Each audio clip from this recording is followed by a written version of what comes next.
نحمده ونصلي على رسوله الكريم اما بعد فاعوذ بالله من الشيطان الرجيم بسم الله الرحمن الرحيم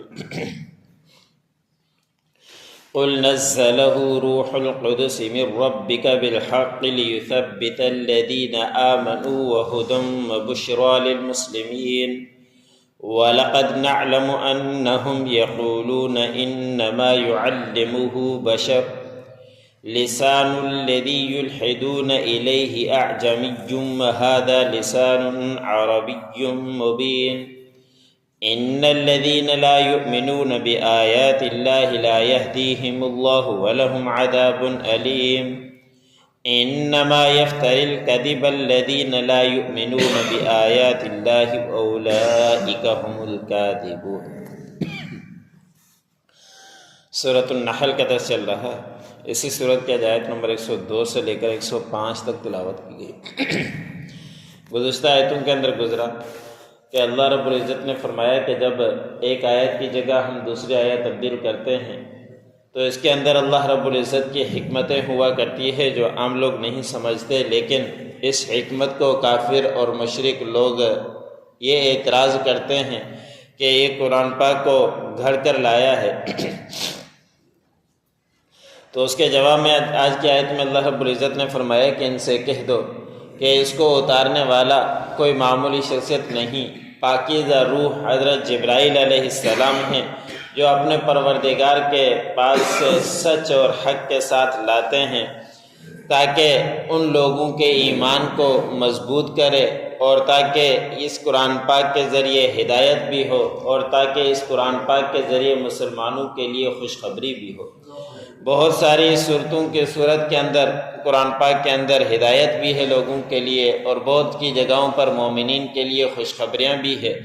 تو اس کو اتارنے والی کوئی معمولی شخصیت نہیں ہے، جس کو اللہ رب العزت نے دوسرے مقام پر سچا بھی کہا ہے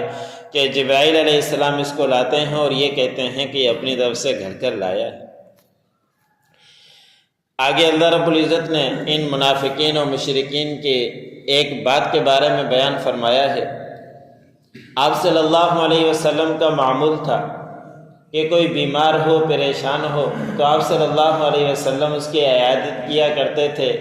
اور ان کی پریشانی کو دور کیا کرتے تھے۔ اس وقت ایک ایسا شخص تھا جو کوئی اس کا اور رشتہ دار قریبی نہیں تھا، پہلے عیسائی تھا، مفسر نے لکھا ہے جس کا نام یعیش، اور بھی نام لکھے ہیں کہ وہ مسلمان ہو گیا تھا، بیمار ہوا، اس کی کوئی عیادت کرنے والا نہیں، اس کا کوئی خیال کرنے والا نہیں تھا، غریب تھا۔ تو آپ صلی اللہ علیہ وسلم ان کے پاس جاتے، ان کی عیادت کرتے، ان کی دیکھ بھال کرتے، ان کی کوئی ضرورت ہوتی تو وہ پوری کرتے، اور جو بیمار کی عیادت کیا کرتا ہے۔ حدیث مبارک میں آتا ہے کہ آپ صلی اللہ علیہ وسلم نے فرمایا کہ جو شخص صبح کے وقت جائے اور کسی بیمار کی عیادت کرنے کی نیت سے اس کی عیادت کرے اور پھر گھر واپس آ جائے تو صبح سے لے کر رات تک اس کے لیے 70,000 فرشتے مغفرت کی دعا کر رہے ہوتے ہیں۔ ایسے ہی اگر کوئی شام کو جائے رات کے وقت اور پھر عیادت کر کے گھر آ جائے، صبح تک اس کے لیے 70,000 فرشتے مغفرت کی دعا کر رہے ہوتے ہیں۔ تو بیمار کی عیادت کرنا کوئی معمولی اجر نہیں ہے، بہت بڑا اجر ہے۔ کوئی بھی پڑوس میں ہو، رشتہ دار ہو، اس کی عیادت کرتے رہنا چاہیے، اس کے ثواب ہی کی نیت سے کرتے رہنا چاہیے کہ اس کی صرف عیادت کرنے سے ہمیں اتنا اجر مل رہا ہے۔ تو آپ صلی اللہ علیہ وسلم ان کے پاس جایا کرتے تھے اور ان کی دیکھ بھال کرتے اور ان کا سارا انتظام کر کے پھر واپس آتے۔ تو منافقین نے، کافروں نے یہ کہنا شروع کر دیا کہ یہ جس کے پاس جاتا ہے وہی اس کو تعلیم دیتا ہے، وہی اس کو سکھلاتا ہے، اور وہ سکھلانے کے بعد آگے ہمیں یہ سکھلا دیتا ہے، ہمیں یہ بتا دیتا ہے۔ حالانکہ ان کو اللہ رب العزت نے چیلنج بھی دیا کہ آپ لوگ اس طرح کی ایک آیت لا کر دکھلا دو، ایک چھوٹی سورت لا کر دکھلا دو۔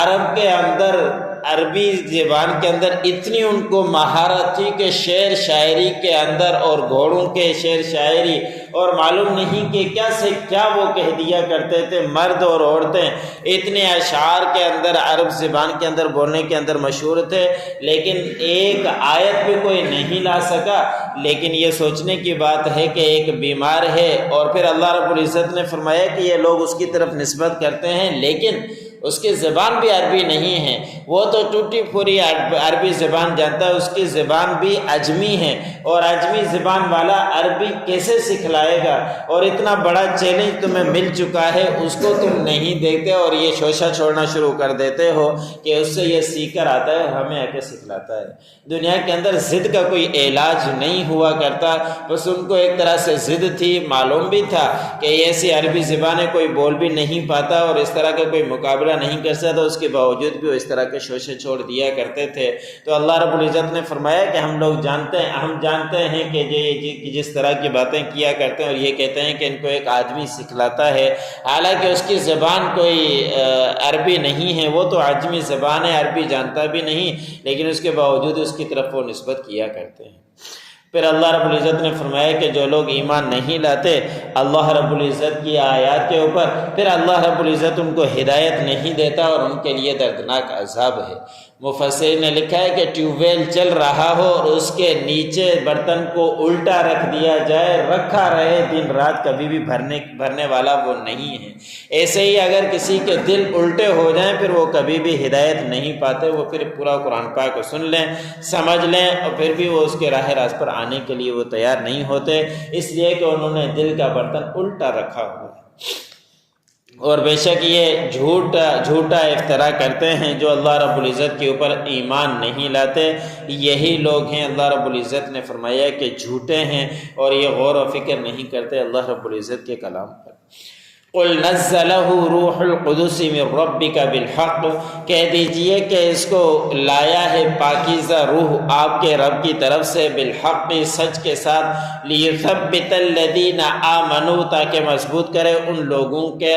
لوگوں کو جو لوگ ایمان لے کر آئے، وَهُدًى وَبُشْرَى لِلْمُسْلِمِينَ، اور ہدایت ہے اور خوشخبری ہے مسلمانوں کے لیے۔ وَلَقَدْ نَعْلَمُ أَنَّهُمْ يَقُولُونَ إِنَّمَا يُعَلِّمُهُ بَشَرٌ،